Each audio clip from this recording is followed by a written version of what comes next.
Nessa videoaula nós falaremos sobre a progressão aritmética e a progressão geométrica. Antes disso, para que a gente chegue na PA e na PG, eu tenho que primeiro definir o que vem a ser uma sequência, né? Nós denominamos sequência a qualquer ordenamento de objetos, de letras, de números e etc. Então, qualquer que seja o ordenamento que você faça de algum objeto, de alguma letra ou de algum número, esse ordenamento vai formar o que a gente chama de sequência. Bem, alguns exemplos de sequência com as quais a gente já teve contato, né? Eu posso citar, por exemplo, a sequência das vogais, A, E, I, O, U. A gente pode observar que a gente aprende as vogais nesta ordem, né? Nesta sequência, A, E, I, O, U. Então esse foi talvez o primeiro tipo de sequência com que a gente teve contato. Depois eu cito a sequência de polígonos em relação à quantidade de lados.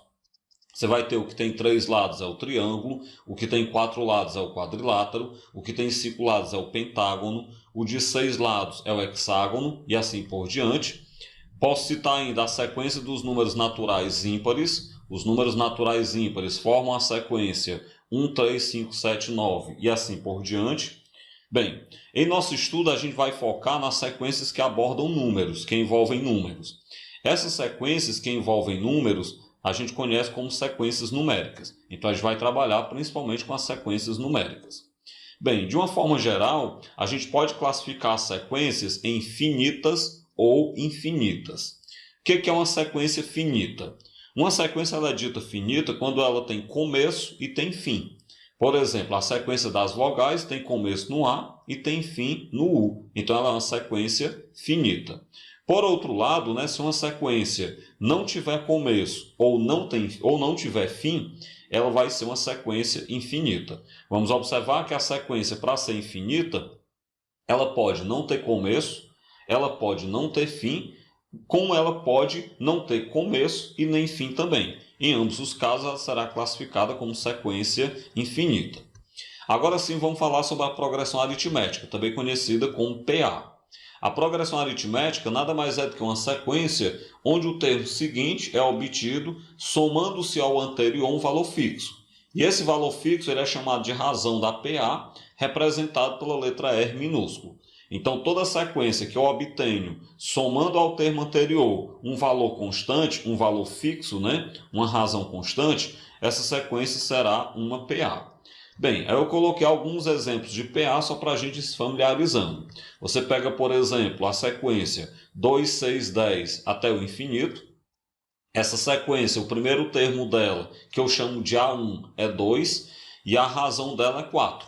Então ela é uma PA de razão 4. Por que a razão é 4? Porque a gente observa que do 2 para o 6 aumenta 4, do 6 para o 10 aumenta 4 e assim por diante. Além disso, vamos lembrar daquele detalhe importante, né, para a gente encontrar a razão de uma PA. É só pegar um número menos o anterior. Se eu pegar, por exemplo, 6 menos 2, 6 menos 2 dá 4. Outro exemplo de sequência, a sequência 3, 8, 13. Esta sequência é uma PA também, onde o primeiro termo é 3 e a razão é 5. Vocês podem observar que ela aumenta de 5 em 5. Além disso, se eu pegar, por exemplo, 13 menos 8, dá 5. Então, é uma PA de razão 5. Posso citar ainda a sequência 14, 10, 6 até o infinito, né? Esta sequência também é uma PA e a gente pode observar que aqui o primeiro termo é 14 e a razão é menos 4, porque diminui de 4 em 4, por isso que a razão é negativa. Outra maneira é a gente pegar, por exemplo, 10 menos 14, 10 se eu tiro 14 eu vou ficar devendo 4. Então se trata de uma sequência de razão menos 4. Continuando, eu posso citar ainda a sequência 7777. Bem, esta sequência 7777, ela é uma sequência onde o primeiro termo ele vale 7 e a razão é 0. Por que o primeiro termo é 7 e a razão é 0? A gente pode observar, por exemplo, que ela aumenta de 0 em 0. Do 7 para o 7 aumentou 0. Outra maneira da gente chegar a essa mesma conclusão é a gente pegar, por exemplo, 7 menos 7, que dá 0. Então, aí se trata de uma sequência onde o primeiro termo é 7 e a razão é 0, ou seja, é uma PA de razão 0. Bem, dando continuidade, a gente vai ver algumas maneiras de a gente classificar uma PA. Vamos lá então. A progressão aritmética ela pode ser classificada de acordo com o valor da razão. Então, de acordo com o resultado que a gente obtiver para a razão, é que a gente vai poder classificar uma PA. Daí a gente vai ter a seguinte classificação. A PA será crescente sempre quando ela crescer, né? E para que ela cresça, há necessidade de que a razão seja positiva. Então, toda PA crescente é uma PA de razão positiva. A gente pode observar, por exemplo, a sequência 1, 5, 9 e assim por diante. Esta sequência é uma PA crescente, porque ela cresce, né, como a gente pode observar, e ela cresce devido ao fato de a razão ser 4 positivo. Então, como nós temos aí uma razão positiva, PA crescente. Se eu observar a sequência 4, 6, 8 e assim por diante, ela também é uma PA crescente. E nessa PA crescente, a gente pode observar que aumenta de 2 em 2. Porque você pode pegar do 4 para o 6, aumenta 2, do 6 para o 8, aumenta 2. Então, é uma PA crescente de razão 2, razão positiva 2. Bem, podemos classificar ainda uma PA como constante. E aí, como o próprio nome sugere, uma PA é dita constante quando ela nem aumenta e nem diminui. Ela nem cresce nem decresce. E o que é necessário para que uma PA fique constante? A sua razão tem que ser nula, a sua razão tem que ser zero. Aí eu coloco alguns exemplos de PA constante. 3, 3, 3, 3, 3 infinitamente, 6, 6, 6, 6, 6 infinitamente. A gente pode observar que nesses dois exemplos, né, nós temos uma razão zero, uma razão nula. Por fim, eu posso classificar a PA em decrescente. A PA vai ser decrescente quando ela tiver uma razão negativa. Devido ao fato de ela ter uma razão negativa, ela vai decrescer. Por isso que ela recebe o nome de PA decrescente. O que é necessário para que uma PA seja decrescente, né? É necessário que a razão seja negativa, como eu já falei. E aí nós temos dois exemplos de PA decrescente. A PA 13, 10 e 7. A gente pode observar que ela diminui de 3 em 3. Como ela diminui de 3 em 3, a sua razão é negativa. Além disso, nós temos a sequência, a PA 5, 2, menos 1. Também é uma PA decrescente que tem razão 3 negativo. Daí a gente pode, de maneira bem simplista, né, dizer que uma PA é crescente quando a razão é positiva, constante quando a razão é nula, decrescente quando a razão for negativa. Bem, dando continuidade, a gente vai falar sobre o termo geral da PA. Esse termo geral da PA ele nada mais é do que uma expressão, uma fórmula, através da qual você pode encontrar qualquer termo da PA, sem precisar escrever de um por um. Então, se eu representar por AN o enésimo termo de uma PA, ou seja, se eu representar por AN um termo qualquer da PA, a gente vai ter que o AN é A1 mais N menos 1 vezes a razão. Isso mostra que é muito prático para nós encontrar um termo qualquer da PA.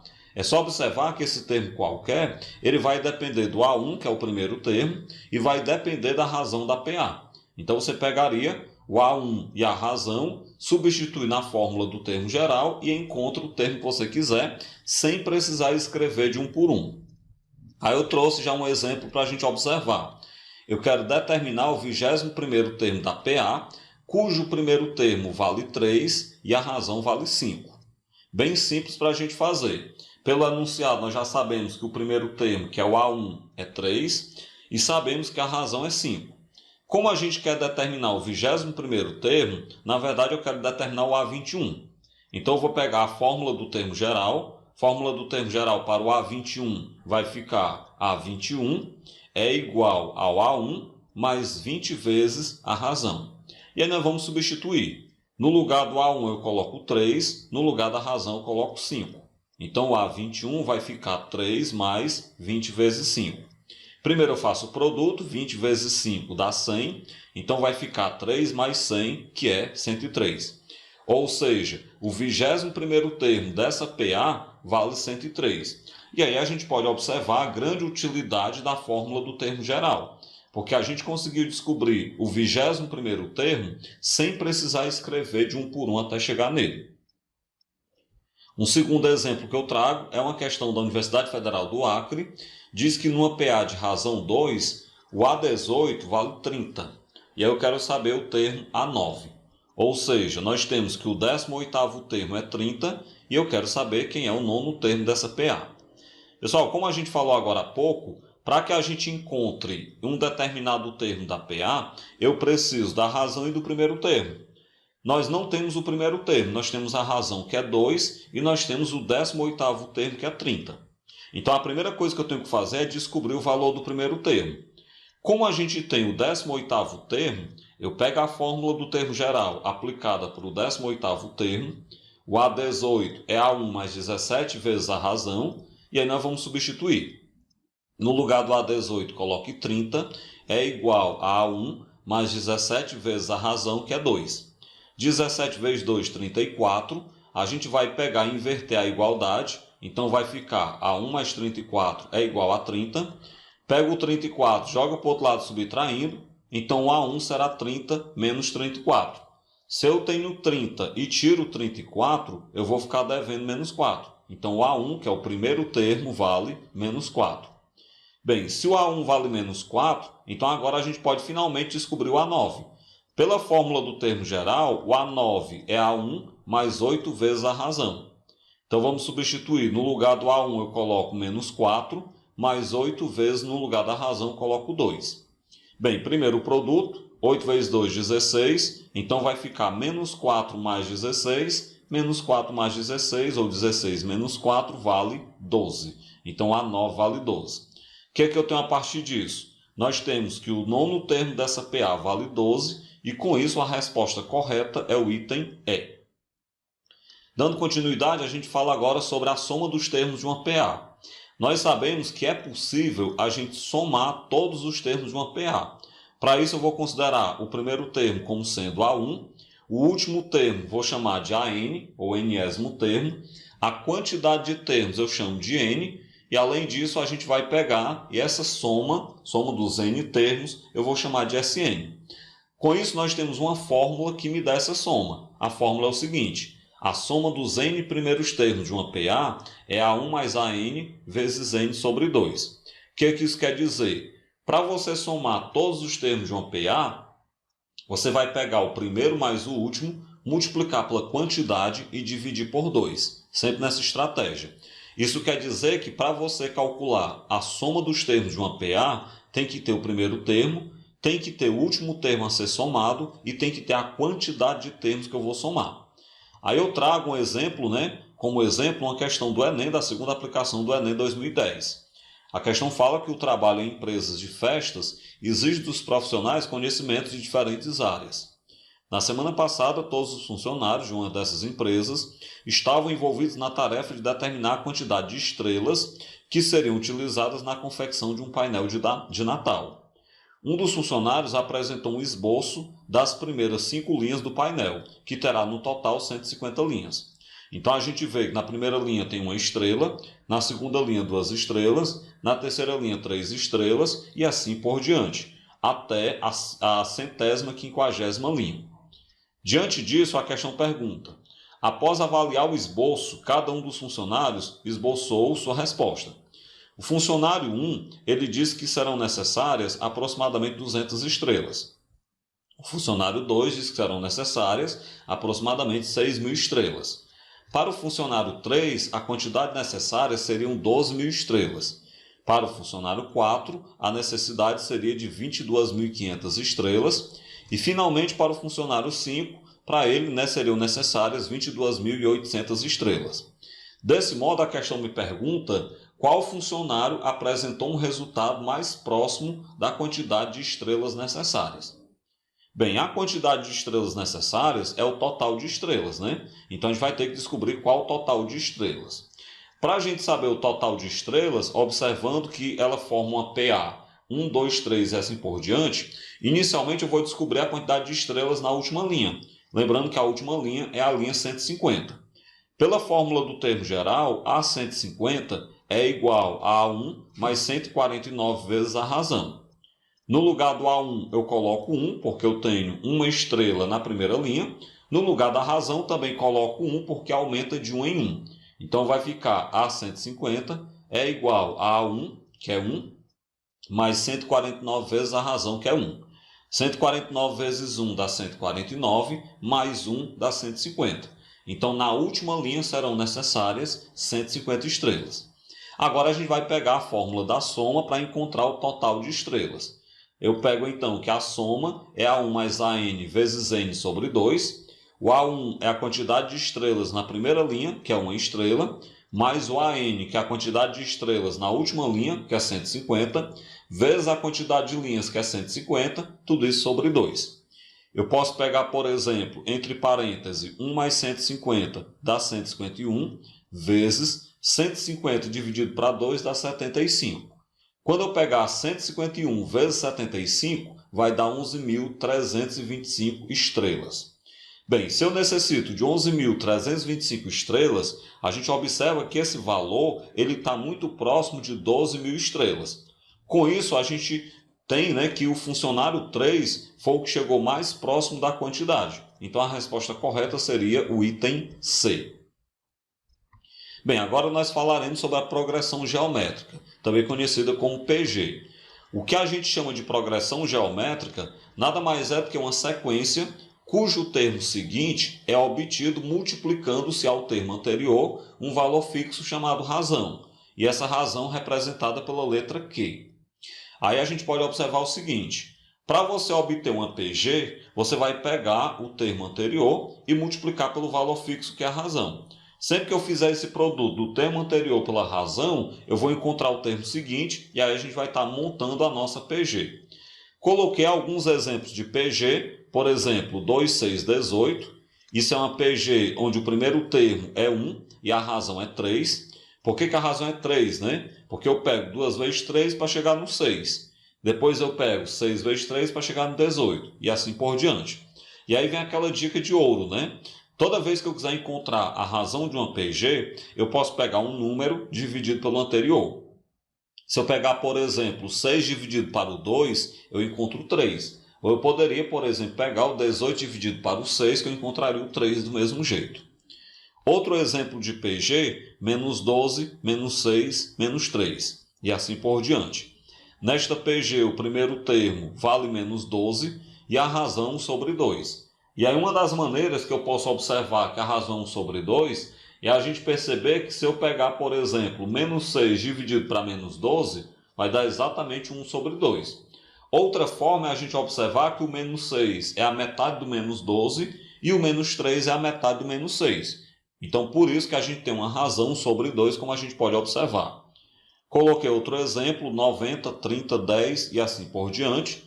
Esta PG tem primeiro termo 90 e a razão 1 terço. E aí você pode encontrar 1 terço, por exemplo, pegando o 10 dividido pelo anterior, que é o 30. Se eu pegar, por exemplo, 10 sobre 30, eu vou encontrar a razão 1 sobre 3, 1 terço. Por isso que a razão é o valor que a gente acabou de citar. Trago ainda menos 3, menos 6, menos 12 e assim por diante.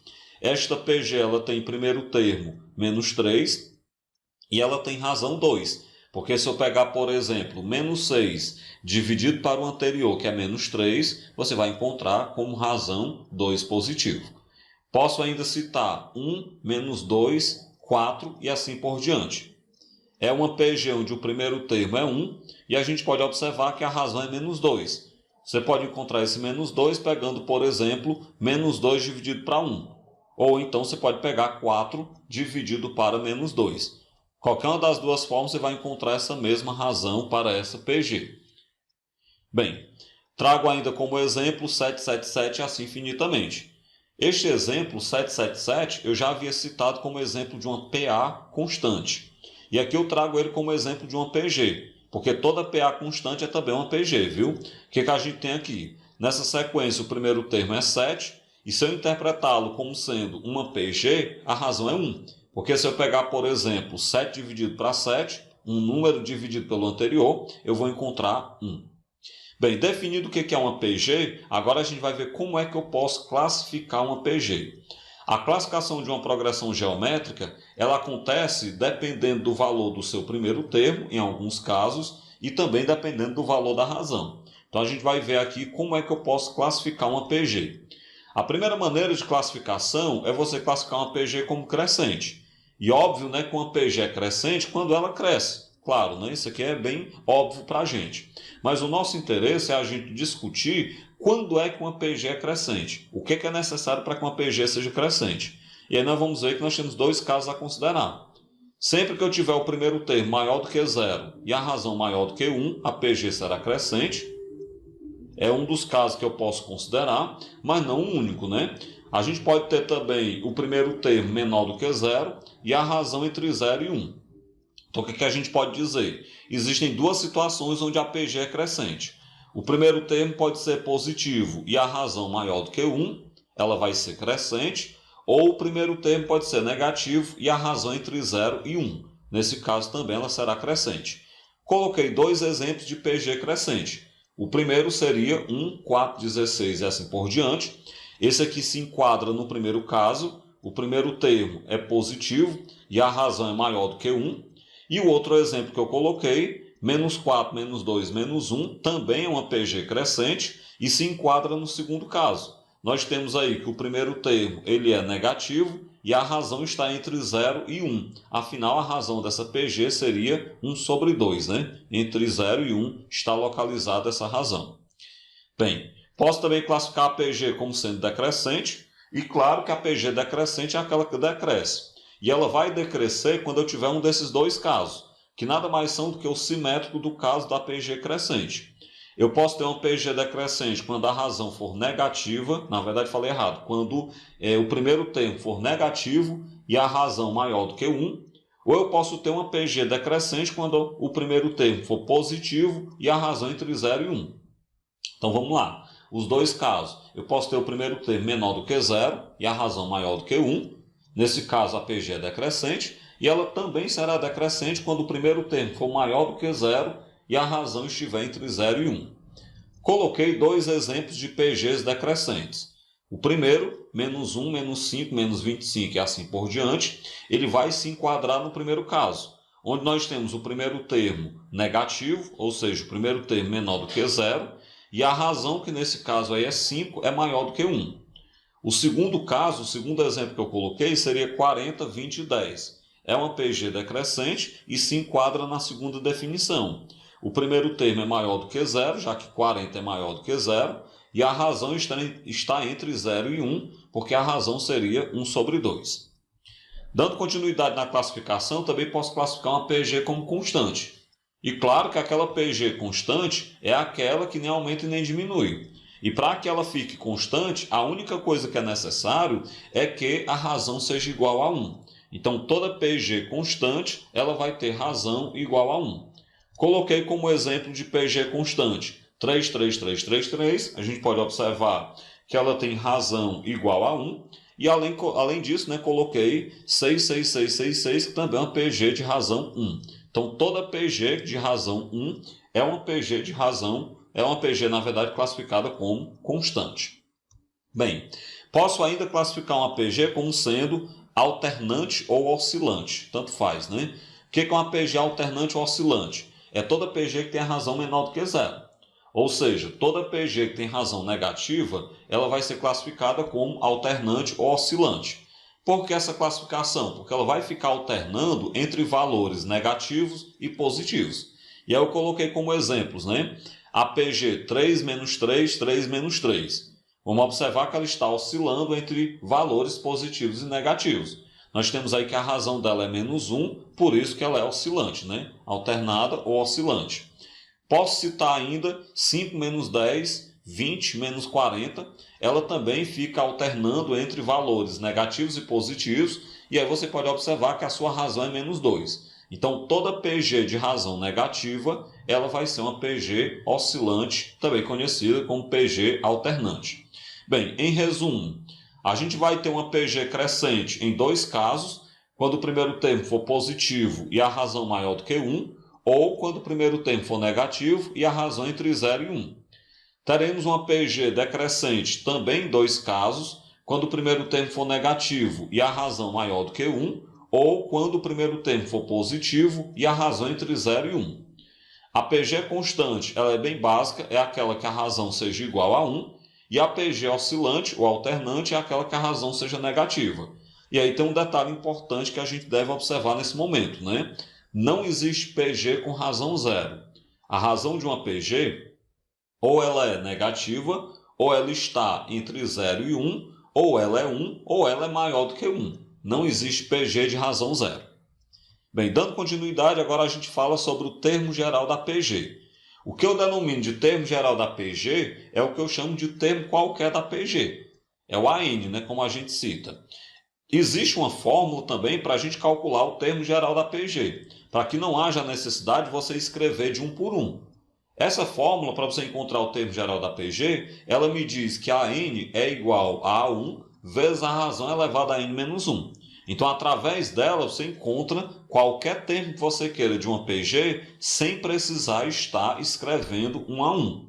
Como nesse exemplo que a gente vai fazer. Eu quero determinar o 10º termo da PG, 1, 2, 4 e assim por diante. Embora a gente já tenha 3 termos, né, e eu queira apenas o 10º, eu não vou escrever de um por um até chegar no 10º. O que é que eu vou fazer? Eu vou observar que o primeiro termo é 1 e vou observar que a razão dessa PG é 2. Por que é 2? Porque se eu pegar, por exemplo, 2 dividido para 1, eu encontro 2. Ou 4 dividido para 2 também dá 2, né? Como eu quero o 10º termo, eu quero o A10. Pela fórmula do termo geral da PG, o A10 será A1 vezes a razão elevada a 9. Então, no lugar do A10 eu coloco 1, no lugar da razão eu coloco 2. Logo, o A10 vai ficar 1 vezes 2 elevado a 9. Vamos lembrar que 2 elevado a 9 dá 512, então vai ficar 1 vezes 512, que é 512. Ou seja, o 10º termo dessa PG vale 512, e aí não houve a necessidade de eu ir descobrindo de um por um até chegar no que eu queria. Então essa é a grande utilidade da fórmula do termo geral da PG. Trago ainda outro exemplo, uma questãozinha da PUC do Rio Grande do Sul, que pede o termo geral da sequência 4, 12, 36 e assim por diante. Primeiro eu posso observar que essa sequência é uma PG, onde o primeiro termo é 4 e a razão é 3. Porque se eu pegar, por exemplo, 12 dividido para 4 ou 36 dividido para 12, eu vou encontrar como 3 o valor da razão. Como eu quero o termo geral, eu vou pegar então a fórmula AN igual a 1 vezes a razão elevada a n menos 1 e nós vamos substituir os valores. Então vai ficar, no lugar do A1 eu coloco 4 vezes, no lugar da razão eu coloco 3 elevado a n menos 1. Bem, seria 4 vezes 3 elevado a n menos 1. Acontece que nós não temos nenhuma das opções com esse valor. O que eu vou fazer aqui? Eu vou lembrar que esse 3 elevado a n menos 1, na verdade eu subtraio os expoentes quando eu tenho uma divisão de potência, né? Então a gente pode reescrever esse 3 elevado a n menos 1 como 3 elevado a n dividido para 3 elevado a 1. Ou seja, 3 elevado a n dividido para 3. O que eu faço então aqui? Como eu quero que apareça, né, o 4 sobre 3, então eu pego esse 3 que está embaixo, coloco embaixo do 4, vai ficar 4 terços vezes 3 elevado a n. Com isso o termo geral é 4 terços vezes 3 elevado a n, e a gente observa que a resposta correta é o item D. Bem, em seguida nós falaremos sobre a soma dos termos da PG finita. Então imagine que você tem uma PG e você quer somar uma determinada quantidade, né? Você quer somar uma quantidade finita de termos. Para que você some uma quantidade finita de termos, eu vou considerar uma PG onde o primeiro termo é 1 e a razão é diferente de 1. Porque se a razão da PG for igual a 1, ou seja, se for uma PG constante, é só você pegar os termos e multiplicar pela quantidade, já que é uma finita, então não faria sentido uma fórmula da soma dos termos para uma PG finita que seja constante. O que eu vou fazer aqui, na verdade, é para quando a gente tiver uma PG que não seja constante. Então, quando a gente tiver uma razão diferente de 1. O que você vai fazer? A soma dos n primeiros termos, ela pode ser calculada por meio dessa expressão. A soma vai ser A1 multiplicado pela razão elevada a n menos 1. Observe que esse menos 1 não está no n, né? Não está no expoente, está embaixo, né? Razão elevada a n, o menos 1 é depois. Tudo isso sobre a razão menos 1. Aí nós temos um exemplo abordando aí a soma dos termos da PG finita. Eu comprei um automóvel e vou pagá-lo em 7 prestações. De modo que a primeira prestação é de R$1.000 e a partir da segunda, cada prestação é o dobro do valor da prestação anterior.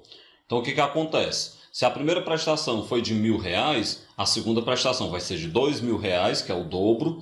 A terceira prestação vai ser de R$4.000 e assim por diante. Aí a questão pergunta qual é o preço do automóvel. Bem, vamos lembrar que o preço do automóvel é a soma de todas as prestações. Como as prestações vão formar uma PG, por que as prestações vão formar uma PG? Porque cada prestação vai ter o dobro da prestação anterior. Então, se elas vão formar uma PG, a gente vai ter a soma dos termos de uma PG.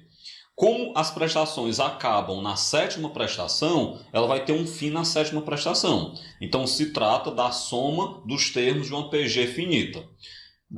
E aí nós vamos ter o seguinte: a quantidade de termos é a quantidade de prestações, que é 7. O primeiro termo é o valor da primeira prestação, que é de R$1.000.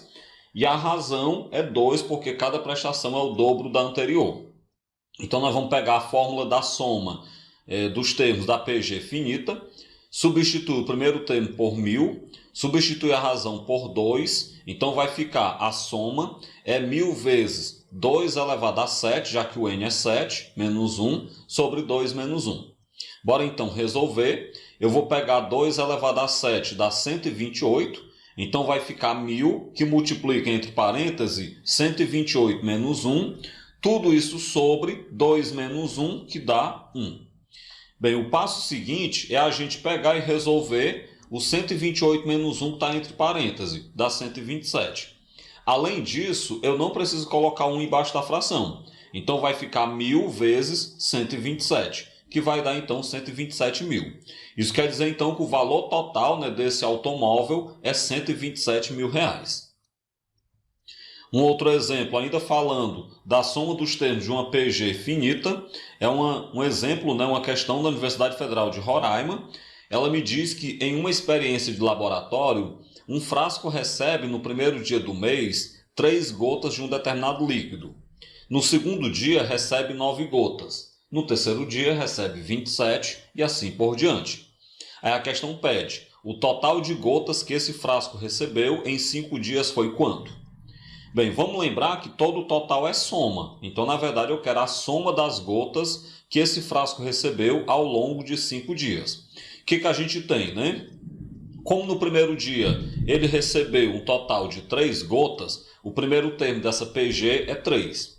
Além disso, trata-se de uma PG de razão 3. Por quê? Porque você vai ter a sequência, né? Uma gota, na verdade 3 gotas no primeiro dia, 9 gotas no segundo dia, 27 gotas no terceiro. 3, 9 e 27 é uma PG, e essa PG tem razão 3. Como a quantidade de dias é 5, então o N é 5. Então eu vou pegar a fórmula da soma dos termos de uma PG finita. A soma vai ser o primeiro termo, que multiplica pela razão elevada a N menos 1, sobre razão menos 1. Bora então substituir os valores. O primeiro termo é 3, vezes a razão também é 3, elevado ao n, que é 5, menos 1, sobre a razão menos 1. Bora então resolver para ver como é que fica isso, né? Eu pego aqui 3 elevado a 5 dá 243, então vai ficar 3 vezes, entre parênteses, 243 menos 1, tudo isso sobre 2.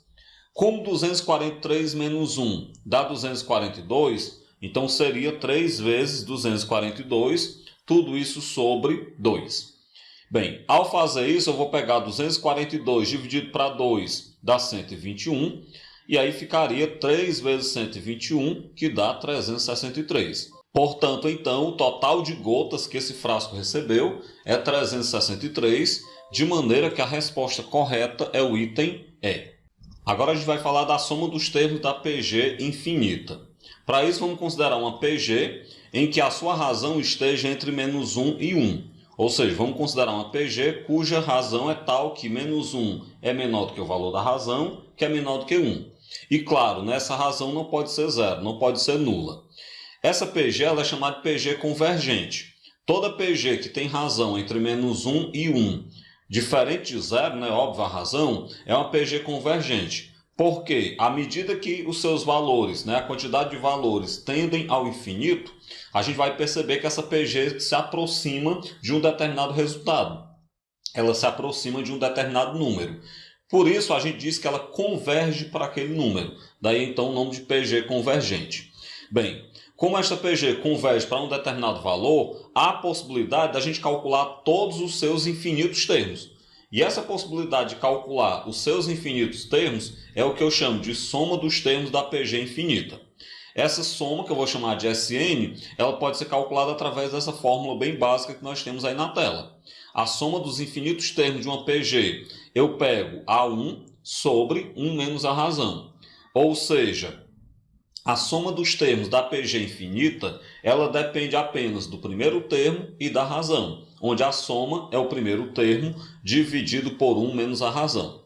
Diante desse novo contexto, a gente vai resolver aqui dois exemplos para a gente ver então onde é que se aplica a fórmula da soma dos infinitos termos. O que nós temos aqui? Um pêndulo, questãozinha da PUC, de São Paulo. Um pêndulo oscilando percorre sucessivamente 36 centímetros, 18 centímetros e 9 centímetros. A soma dos percursos desse pêndulo até parar é quanto? O que a gente vai fazer aqui, Nós temos aí que o primeiro termo dessa sequência, que é a primeira distância percorrida pelo pêndulo, é 36 centímetros. Além disso, a gente pode observar que a razão dessa sequência é 1 sobre 2, já que 18 é a metade de 36 e 9 é a metade de 18. Bem, eu quero a soma dos percursos até o pêndulo parar. E aí uma pergunta natural que a gente se faz é, quando esse pêndulo parou? Nós não sabemos quando esse pêndulo parou. Na prática, a gente supõe que esse pêndulo oscilou infinitamente até parar. Como eu suponho que esse pêndulo oscilou infinitamente, então é a soma dos termos da PG infinita. Você vai então pegar e substituir. No lugar do primeiro termo, coloque 36 sobre 1 menos, no lugar da razão, coloque 1 sobre 2. Bem, 1 menos 1 sobre 2, a gente vai ter que igualar os denominadores. Então, a gente vai escrever esse 1 como sendo 2 sobre 2. Por isso, a soma fica 36 sobre 2 sobre 2 menos 1 sobre 2. Esse 2 sobre 2 menos 1 sobre 2 dá 1 sobre 2. Então, fica 36 sobre 1 sobre 2. Nós temos aí uma divisão de frações. Repete a primeira, que é o 36, e multiplica pelo inverso da segunda. O inverso de 1 sobre 2 é 2 sobre 1. Então, vai ficar 36 vezes 2 sobre 1. 36 vezes 2 dá 72. 72 dividido para 1 dá 72. Então, esse pêndulo percorreu um total de 72 centímetros até parar, de modo que a resposta correta é o item B. Um outro exemplo, da Universidade Federal do Rio de Janeiro, me diz que uma chuva começa a cair na Universidade Federal do Rio de Janeiro, formando uma goteira no teto de uma das salas de aula. Uma gota cai e 30 segundos depois cai uma segunda gota. A chuva se intensifica de tal forma que uma terceira gota cai 15 segundos depois, após a queda da segunda gota. Assim, o intervalo de tempo entre as quedas de duas gotas consecutivas reduz-se à metade na medida em que a chuva piora. Se a situação assim se mantiver, em quanto tempo aproximadamente desde a queda da primeira gota, a goteira vai se transformar num fio contínuo de água? Ou seja, quanto tempo após a queda da primeira gota vai deixar de pingar e vai começar a escorrer, Vamos pensar dessa forma. Observemos que vai começar a escorrer quando o tempo entre duas gotas consecutivas for zero. Na verdade, quando o tempo for infinitamente pequeno, o termo correto se falar é esse, Infinitamente pequeno, tendendo a zero. Não é que o tempo seja zero, mas vai tender a zero. Como a gente não sabe quando é que isso vai acontecer, depois de quantas gotas isso vai acontecer, eu vou dizer que isso acontece no infinito. Então, a gente vai ter a soma dos termos de uma PG infinita. Nessa PG infinita, o primeiro termo é 30 e a razão 1 sobre 2, porque o tempo entre duas gotas consecutivas vai sempre se reduzindo à metade. Eu vou pegar então a fórmula da soma dos termos da PG infinita. No lugar do A1 eu coloco 30, no lugar da razão coloco 1 sobre 2. E aí nós já sabemos que esse 1 eu vou escrever como sendo 2 sobre 2, então vai ficar 30 dividido por 2 sobre 2 menos 1 sobre 2. 2 sobre 2 menos 1 sobre 2 vai dar exatamente 1 sobre 2. Então fica 30 dividido por 1 sobre 2. Divisão de frações, repete a primeira, que é o 30, multiplica pelo inverso da segunda. O inverso de 1 sobre 2 é 2 sobre 1. Então nós temos aí 30 vezes 2 sobre 1. 30 vezes 2 dá 60, 60 dividido para 1 dá 60. Então, nós vamos ter que a goteira vai se transformar num fio contínuo de água após 60 segundos. E a resposta correta é o item C. Desse modo, a gente finaliza essa videoaula, onde nós falamos sobre progressão aritmética e progressão geométrica.